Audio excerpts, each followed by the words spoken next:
नमस्कार दोस्तों, मैं हूं दिनेश की वोरा। स्वागत है आपका न्यूज टाइम और एसजीएस न्यूज में।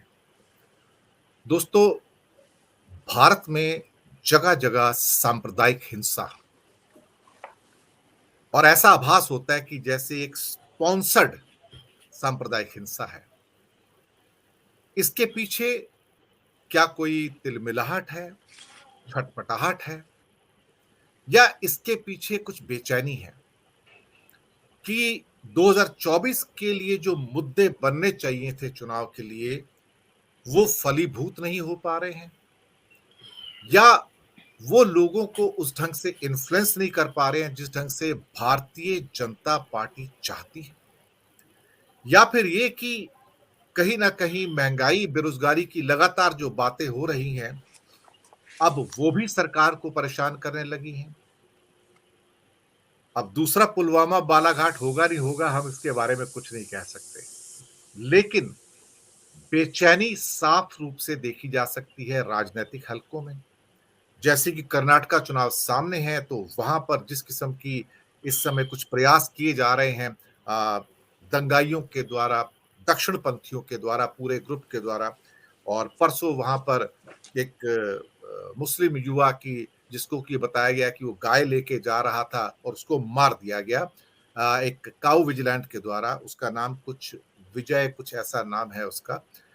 वो फरार है, उसको पकड़ा नहीं गया। तो एक काउ विजिलेंटिज्म की एक और घटना कर्नाटक में घटी है, शायद ये भी प्रोवोक करने के लिए कि उसको हिंदू मुस्लिम में डिवाइड किया जाए।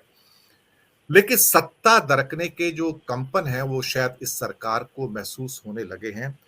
लेकिन इस चुनाव में एक टेस्ट और होगा कर्नाटक के अंदर। वो इससे पहले कि मैं अपने मेहमानों के पास आऊं, लगभग 6.5-7 करोड़ की जनता कर्नाटक की, प्रबुद्ध जनता, पढ़ी लिखी लिटरेट जनता, ऑलमोस्ट। कर्नाटक ही भारत का एकमात्र ऐसा राज्य है जहां पर जीएसटी का कलेक्शन महाराष्ट्र के बाद नंबर 2 पे है। 10,000 करोड़ प्रति माह से ज्यादा है, जबकि महाराष्ट्र का कलेक्शन 22 और 24,000 करोड़ के बीच में होता है। बाकी सारी स्टेट्स इंडिया की 10,000 करोड़ से नीचे है। दूसरी बात, इट्स ए अर्बनाइज स्टेट। आप कर्नाटक में कहीं भी चले जाएंगे तो आपको कहीं भी विलेज नहीं मिलेंगे, अर्बन विलेज मिलेंगे, जैसे कि आपको अक्सर पंजाब में देखने को मिलते हैं। समृद्धि बहुत है। पर कैपिटा इनकम में अगर आप उनको देखेंगे तो ऑलमोस्ट इंडिया के जो टॉप 3-4 स्टेट्स हैं उसके अंदर कर्नाटक का शुमार होता है। तीसरी बात एक और, कर्नाटक का जो बैंगलोर मेट्रोपॉलिटन रीजन है, उसकी इस टाइम उसके आसपास के एरियाज को मिलाओ तो 2-2.5 करोड़ के आसपास है। 1.5 करोड़ तो बैंगलोर खुद है, और बाकी सबर को मिला के 2-2.5 करोड़ है। बहुत बड़ी संख्या यहाँ पर टेक्नोलॉजी के ग्रेजुएट्स की है, पढ़े लिखे हैं, इंजीनियर्स हैं, टेक्नोक्रेट्स हैं, मैनेजमेंट एक्सपर्ट्स हैं, एमबीए पास हैं। तो ये एक ऐसा हब है इंडिया का जिसके बराबर का हब ना पूना है, ना हैदराबाद है, ना नोएडा है, ना गुड़गांव है। भारत ही नहीं बल्कि पूरी दुनिया का one of the biggest, you can say, IT hub, silicon valley of India से कहा जाता है। यहाँ पर जो मेट्रोपॉलिटन की जो सारी जो सीटें थी, 32 सीटें हैं, और उनमें से कांग्रेस के पास अधिकतर सीटें थी। बीजेपी के पास पिछले चुनाव में सिर्फ 11 सीटें थी, जबकि बीजेपी को 108 सीटें मिली थी। ये टेस्ट इस पढ़े लिखे भारतीय समाज का भी टेस्ट होगा अभी 10 मई के, कि ये इनकी सोच में क्या कोई बदलाव आया है। क्या ये जो प्रबुद्ध वर्ग है भारत का, जो कि 100% लिटरेट है, बहुत ज्यादा पढ़ा लिखा है, काफी पैसे हैं इनके पास, पब लविंग कल्चर है सारी की सारी बैंगलोर की, तो ये किस ढंग से अपना रुझान पेश करेंगे। मुझे लगता है कि यहां से बहुत सारे ट्रेंड्स जो हैं वो निकलते हुए नजर आएंगे। लेकिन हाँ, कुछ स्टेट्स ऐसी हैं जहां पर ये कंपन ज्यादा महसूस हो रहे हैं। इससे पहले कि मैं वो एक शीट दिखाऊं, मैं अपने मेहमानों का तारुफ दर्शक मित्रों आपसे करवा देता हूं। हमारे सभी मेहमान वरिष्ठ पत्रकार हैं, विश्लेषक हैं, और हिंदुस्तान के जाने पहचाने चेहरे हैं। डॉक्टर अनिल जैन जी, स्वागत है आपका।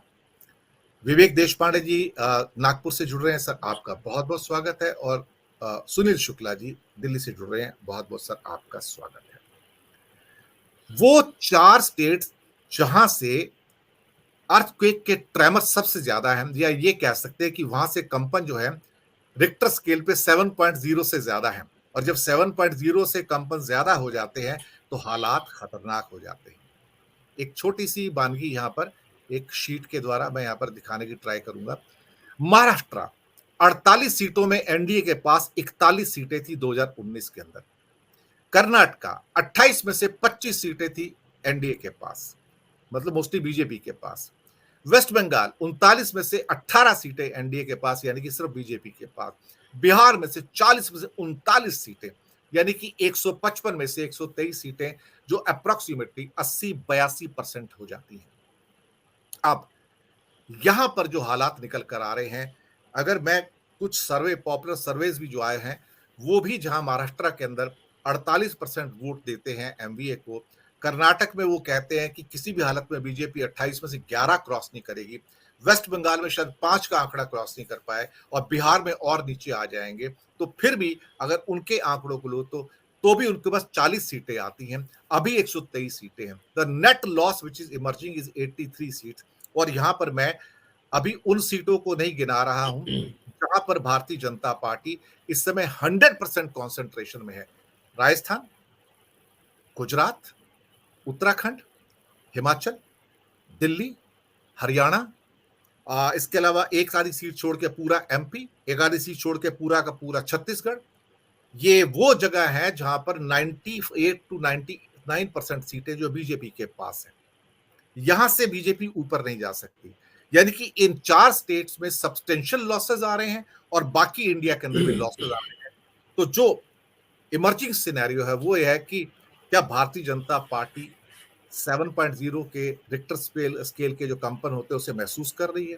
क्योंकि शायद ये परिस्थितियां मैंने इसलिए गिनाई है कि यहां चेहरा मोदी है, बीजेपी नहीं है। अगर बीजेपी होता और मोदी नहीं होते तो शायद ये परिस्थितियां और भी खराब हो सकती। मैं सबसे पहले अनिल जी आपके पास आता हूं, आपकी टिप्पणी चाहूंगा। जो स्थितियां निकल कर आ रही हैं, वास्तव में ही क्या मोदी अकेले अपने दम पर फिर से रेस्क्यू कर पाएंगे? जो 100% स्टेट्स हैं उससे ऊपर तो नहीं जा पाते, पक्की बात है, उससे ऊपर आप नहीं जा पाएंगे। लेकिन इन स्टेट्स में जो लॉसेस हैं, महाराष्ट्र, कर्नाटका, बिहार और बंगाल में सब्सटेंशियल लॉसेस सामने दिखाई दे रहे हैं और मोदी अकेले उनको रेस्क्यू नहीं कर पाएंगे। आपकी ऑब्जर्वेशन, अनम्यूट कर लीजिए सर। वोरा जी, देखिए जो आपने स्टेट्स गिनाई और उसमें भी खास तौर पे बिहार और महाराष्ट्र, उसमें भारतीय जनता पार्टी को मुझे लगता है कि बहुत गहरा धक्का लगने वाला है। जैसे बिहार में 40 में से 39 सीटें आई थी। अब वो जितने भी राजनीतिक पंडित हैं, सॉरी, वो सब ये बता रहे हैं कि बिहार में सिंगल डिजिट में ही भारतीय जनता पार्टी रहने वाली है, यानी लगभग 30 सीटें कम होंगी सिर्फ बिहार से। और महाराष्ट्र में भी बहुत बुरा हाल है। जो सी वोटर का विश्लेषण है या और आ रहे हैं, जो डाटास भी आ रहे हैं, और वहाँ के जो पत्रकार हैं जो 20-20, 30, 40-40 साल से पत्रकारिता कर रहे हैं, वो भी ये बता रहे हैं। कर्नाटक का सब जान रहे हैं कि क्या कर्नाटक में हो रहा है, और बंगाल में जो विधानसभा के चुनाव हुए और उसके बाद जो स्थिति बनी हुई है वो भी सब विदित है। तो ये जो 123 सीटें आई थी भारतीय जनता पार्टी की 2019 के चुनाव में, जो आंकड़ा आपने 4 स्टेट का 155 में से 123, 155 में से जो 123 आई थी, उसमें अगर 23 सीट भी आ जाए इस स्थितियों में तो बहुत बड़ी बात होगी, यानी सीधा 100 सीटों मैंने 40 दे दिए सर, मैंने 40 दिए सर। जी जी जी। तो कहने का तात्पर्य कि स्थिति बहुत गंभीर है, और इसीलिए जो इनका जो रिएक्शन हो रहा है वो बहुत घबराहट भरा जो रिएक्शन है वो आ रहा है। और अमित शाह जी का आपने भाषण कल सुना होगा बिहार में, जो उन्होंने दिया बिहार शरीफ और सासाराम की घटनाओं को लेकर के। तो दिनेश जी, होता क्या है कि आमतौर पे ये जो दंगे होते हैं इसमें 2 चीजें हैं। एक तो आमतौर पे जो दंगों में जो अपराधी होते हैं उनको सजा आमतौर पे नहीं होती। आप पिछले 70-75 साल का इतिहास उठा करके देख लीजिए। मेरठ में एक 1987 में दंगा हुआ था, वो मलियाना कांड के नाम से बहुत ज्यादा मशहूर था, और उसमें 72 लोग मारे गए, एक ही समुदाय के, सिर्फ एक ही समुदाय के लोगों की उसमें हत्या की गई। और वो केस आते आते 1998 में बंद सा हो गया, उसको बंद कर दिया गया। लेकिन एक पुराने बीबीसी के पत्रकार भी रहे हैं, कुर्बान अली जी, उन्होंने उस केस को दोबारा से ओपन कराया और अब वो हुआ और उसका परसों ही अभी आया है, फैसला आया है।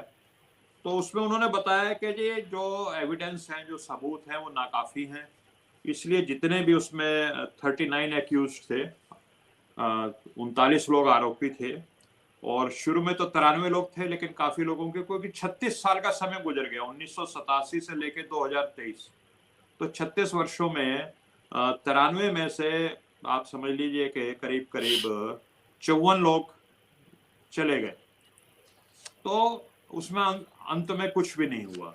इसी तरह एक फैसला और आया है, अपना गुजरात से आया है, वो भी कल परसों ही फैसला आया जी। है, और उसमें भी लगभग यही बात है कि कलोल की कोई घटना थी और बड़ौदा के आसपास पंचन महल करके एक जिला है, और उसमें भी आरोपी थे 27 लोग, और उन पे जो आरोप थे वो आगजनी के, गैंग रेप के, हत्या के, इस तरह के आरोप थे, और वो भी सबके सब जो हैं वो कल परसों ही फैसला आया कि वो बरी कर दिए गए। तो ये दंगे करवाना, और दंगे में क्योंकि जो दंगे करते हैं उनको कभी सजा नहीं मिल पाती। हमने 84 में भी देखा, 3000 सिखों की हत्या तो सिर्फ दिल्ली में हो गई, कितने लोगों की सजा हुई? कम से कम 3000 लोग तो रहे होंगे उनको मारने वाले, नहीं मिली सजा। तो ये इस देश में जो है वो इस तरह की अच्छी बात नहीं है। और जो विजनरी नेता होते हैं, जो स्टेट्समैन जिनको कहा जाता है, जो देश का लंबे दीर्घकालीन हित चाहते हैं, वो देश की एकता, अखंडता को बहुत ज्यादा महत्व देते हैं। हमारे देश में तो कई तरह की दरारें हैं, भारतीय समाज में जाति की दरारें हैं, आपका धर्म की दरारें हैं, क्षेत्रीय तौर पे बटा हुआ देश है। तो जो हमारे बड़े नेता हुए, महात्मा गांधी, नेताजी सुभाष चंद्र बोस, डॉक्टर राम मनोहर लोहिया, बाबा साहब अम्बेडकर, सरदार पटेल, उन सब लोगों ने कोशिश ये की कि देश की एकता और अखंडता को सबसे ज्यादा महत्व दिया जाए, क्योंकि हमारा देश एक ऐसा देश रहा है जिसने हजारों सालों की गुलामी इसी दरारों की वजह से, जो ऊंच नीच की दरारें थी, जाति की दरारें थी, इन्हीं दरारों की वजह से इतिहासकार बताते हैं कि इतने लंबे समय तक गुलामी झेली है। तो जो विजनरी नेता होते हैं, जो राष्ट्र हित की सोचते हैं, वो इन दरारों को पाटने की, उनको सीमेंट करने की कोशिश करते हैं। लेकिन जो शॉर्ट टर्म सोचते हैं, जिनको सिर्फ सत्ता पानी है और सत्ता में आना है, उनके लिए देश महत्वपूर्ण नहीं है, सत्ता में आना महत्वपूर्ण है, वो इन दरारों को और ज्यादा चौड़ी और गहरी करने की कोशिश करते हैं और ध्रुवीकरण की कोशिश करते हैं। तो दिनेश जी, लेकिन अब जो पैरेलल एक और चीज चल रही है कि जो बेरोजगारी है, महंगाई जो है वो बिल्कुल रिकॉर्ड तोड़ हो चुकी है, जो भ्रष्टाचार की रिपोर्टें आ रही हैं, जो हिंडनबर्ग की रिपोर्ट आई है, जो ये अदानी के ऊपर जेपीसी की मांग हो रही है और सरकार उसमें बहुत ज्यादा झिझक रही है, नहीं उसको कर रही। तो ये सब देखते हुए जो इस समय हुकूमत जो है सत्ता में, और उसके जो है काफी कमजोर पड़ चुकी है, और वो कहीं ना कहीं कोशिश कर रहे हैं कि ध्रुवीकरण के जरिए, जैसे अपना जो मुख्यमंत्री हमारे उत्तर प्रदेश के हैं योगी जी, उन्होंने भी कहा था अपने चुनाव के दौरान कि ये 80-20 का चुनाव है। तो इस तरह से ध्रुवीकरण करके जो ऐसे नेता हो जाते हैं, राष्ट्र हित की नहीं सोचते, वो करते हैं अपने निजी स्वार्थ के लिए, और वो करते रहेंगे। दिनेश जी। जी। कुछ महत्वपूर्ण